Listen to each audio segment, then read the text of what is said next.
Hello dear student, हम continue कर रहे हैं class 8th science chapter 8 cell structure and functions from the NCERT book.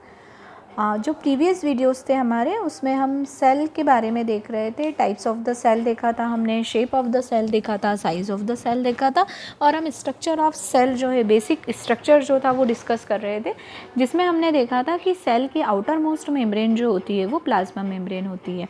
But हम देखेंगे outer most membrane plasma membrane तो होती ही है, बट इसी के साथ एक एडिशनल मेम्ब्रेन भी है, वो है सेल वॉल। वो किस में प्रेजेंट होती है वो हम देखते हैं इस वीडियो में। सेल वॉल क्या है?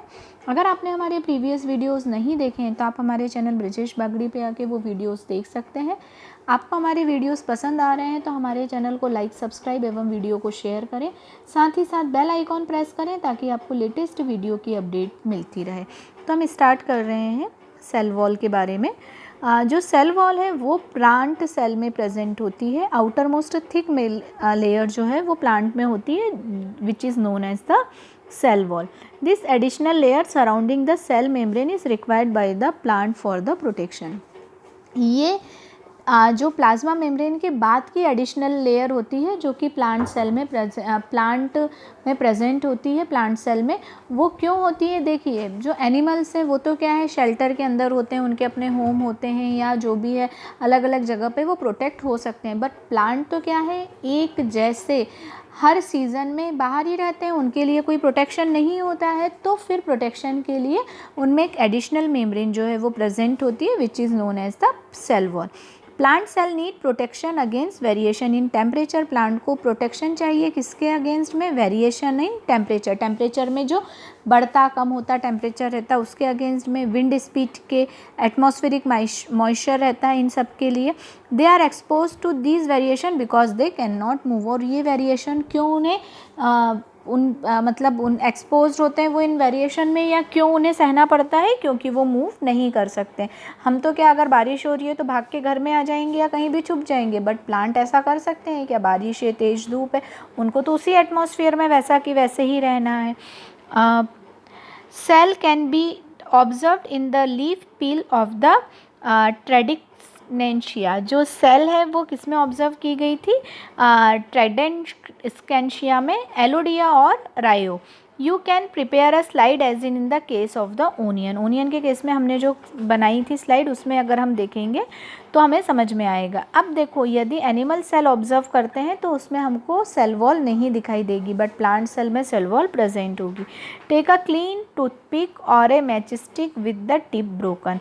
हमको क्या लेना है? टूथपिक लेना है, और या फिर मैचस्टिक, उसकी ऊपर वाली जो टिप जो होती है, जो फॉस्फोरस लगी है, उसको निकाल देना है। स्क्रैप इनसाइड योर चिक विदाउट हर्टिंग इट। और अपने चिक वाला एरिया, जो गालों के अंदर वाला एरिया, उस पर धीरे धीरे लगाना है, बट ऐसे लगाना है कि नुकसान ना हो, ऐसा ना हो कि कहीं चोट वोट या इंजरी आ जाए। Place it in a drop of water on a glass side.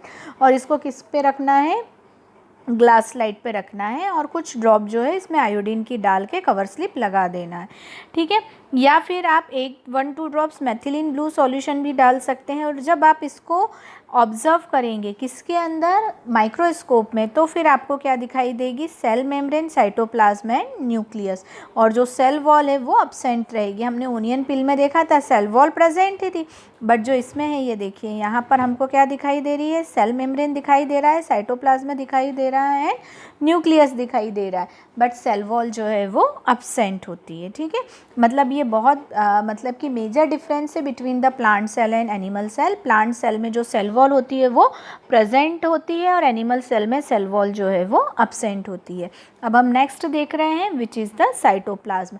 Cytoplasm जो होता है जेली लाइक सब्सटेंस होता है, which are present in the present between the nucleus and cell membrane और प्लाज्मा मेम्ब्रेन। ये cell membrane और nucleus के बीच में ये जो स्ट्रक्चर है, ये क्या कहलाता है? साइटोप्लाज्म कहलाता है। It is the jelly like substance present between the cell membrane and the nucleus. ये एक जेली लाइक सब्सटेंस होता है जो कहाँ प्रेजेंट होता है? सेल मेम्ब्रेन में, न्यूक्लियस में। वेरियस अदर कंपोनेंट्स और cell organelles of the cell are present in the cytoplasm में। जो दूसरे कंपोनेंट्स हैं सेल के, है ना, जो दूसरे सेल ऑर्गेनेल्स होते हैं सेल के, वो जितने सेल ऑर्गेनेल्स हैं वो किस में प्रेजेंट होते हैं? इसी साइटोप्लाज्म में वो सारे के सारे सेल ऑर्गेनेल्स जो हैं वो प्रेजेंट होते हैं। ये जो है these are mitochondria, Golgi body, ribosomes, है ना। इन सब के बारे में आप आगे पढ़ेंगे, है ना। मैं थोड़ा सा फिर भी बताती हूँ आपको। माइटोकॉन्ड्रिया जो है वो क्या है, power house of the cell होते हैं। पावर हाउस मतलब कि ये सेल में एनर्जी प्रोडक्शन का काम करते हैं, ठीक है। गोल्गी बॉडी जो मेनली होते हैं ये किसी भी सब्सटेंस की पैकेजिंग और भिजवाने का, डिस्पैचिंग का काम करते हैं, ठीक है। इसके अलावा एंडोप्लाज्मिक रेटिकुलम होता है जो कि प्रोटीन एंड फैट्स का फॉर्मेशन करता है। राइबोसोम भी प्रोटीन सिंथेसिस में हेल्प करते हैं। फिर इसमें लाइसोसोम होता है जो कि वेस्ट मटेरियल को ख़त्म करने का, मतलब इनगल्फ करने का या उसे हटाने का सेल से काम करते हैं। तो इस तरह से डिफरेंट तरह के सेल ऑर्गेनेल्स जो हैं वो प्रेजेंट होते हैं जिनके अलग अलग फंक्शंस होते हैं। अब हम आ रहे हैं न्यूक्लियस पे। It is an important component of the living cell. Nucleus क्या है, एक इम्पॉर्टेंट कंपोनेंट है न्यूक्लियस का, क्योंकि यदि हम बोलें तो सेल में जो कंट्रोलिंग यूनिट है वो क्या है, न्यूक्लियस। न्यूक्लियस जो है सेल को कंट्रोल करने का काम करती है। It is generally spherical and located in the centre of cell.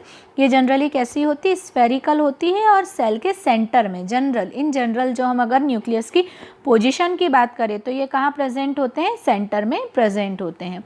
It can be stained and seen easily with the help of microscope. ये स्टैंड मतलब कलर की जा सकती है और माइक्रोस्कोप में हम आसानी से न्यूक्लियस के स्ट्रक्चर को देख सकते हैं।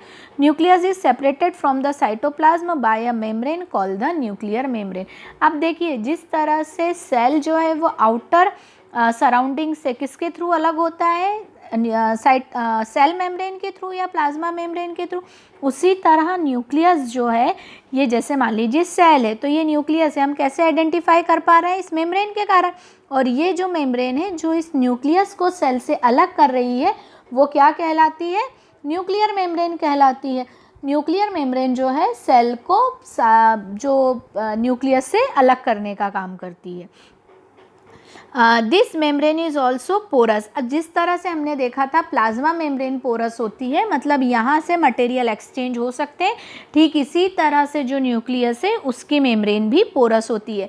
मतलब सेल में और न्यूक्लियस के बीच में यदि कोई भी मटेरियल का एक्सचेंज करना हो तो वो किसके थ्रू होता है, न्यूक्लियर मेम्ब्रेन के थ्रू, ठीक है। अब cytoplasm and inside the nucleus. With the microscope of higher magnification we can see a small spherical body in the nucleus. It is called nucleolus.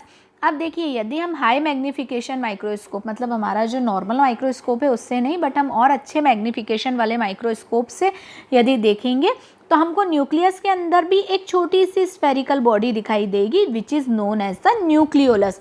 Nucleolus क्या करता है, न्यूक्लियस को कंट्रोल करने का काम करता है। सेल को कंट्रोल करने का काम न्यूक्लियस करता है और न्यूक्लियस को कंट्रोल करने का काम न्यूक्लियोलस करता है। In addition nucleus contents thread like structure called chromosome. इसके अलावा न्यूक्लियस में जो है थ्रेड लाइक स्ट्रक्चर होता है जिसे हम क्या बोलते हैं, क्रोमोसोम, है ना। न्यूक्लियस में थ्रेड लाइक स्ट्रक्चर है जो कि क्या कहा जाता है, chromosome. These carry genes and help in the inheritance of transfer of characters from parents to the offspring. इसमें क्या प्रेजेंट होता है, जीन्स प्रेजेंट होते हैं और जीन्स मेनली क्या फंक्शन करते हैं, कैरेक्टरिस्टिक्स को एक जनरेशन से दूसरे जनरेशन तक भेजने का काम करते हैं। कैसे, जैसे हम अपने पेरेंट्स जैसे दिखते हैं, हमारी बहुत सारी आदतें हमारे पेरेंट्स जैसे या फैमिली मेम्बर्स जैसे होती है। तो वो क्यों होती है, क्योंकि ये जो जीन्स है ये उन कैरेक्टर्स को हमारे अंदर लेके आया है ना। तो ये जो है ये जीन्स को इसीलिए क्या बोला जाता है, जेनेटिक मटेरियल बोला जाता है, जो कि पेरेंट्स से ऑफस्प्रिंग तक इनको कैरेक्टर को पहुंचाने का काम करता है। The chromosome can be only when the cell divide. अब क्रोमोसोम कब दिखाई देता है, जब सेल डिवीज़न हो। इसके अलावा हम क्रोमोसोम को नहीं देख सकते हैं, ठीक है। अब इसके बाद हम जीन्स के बारे में और न्यूक्लियस के बारे में हम डिटेल में नेक्स्ट वीडियो में देखेंगे। मुझे उम्मीद है आपको इसमें समझ में आया होगा। यदि कोई भी डाउट है तो आप मुझे मैसेज करके, कमेंट करके, कॉल करके पूछ सकते हैं। Thank you so much.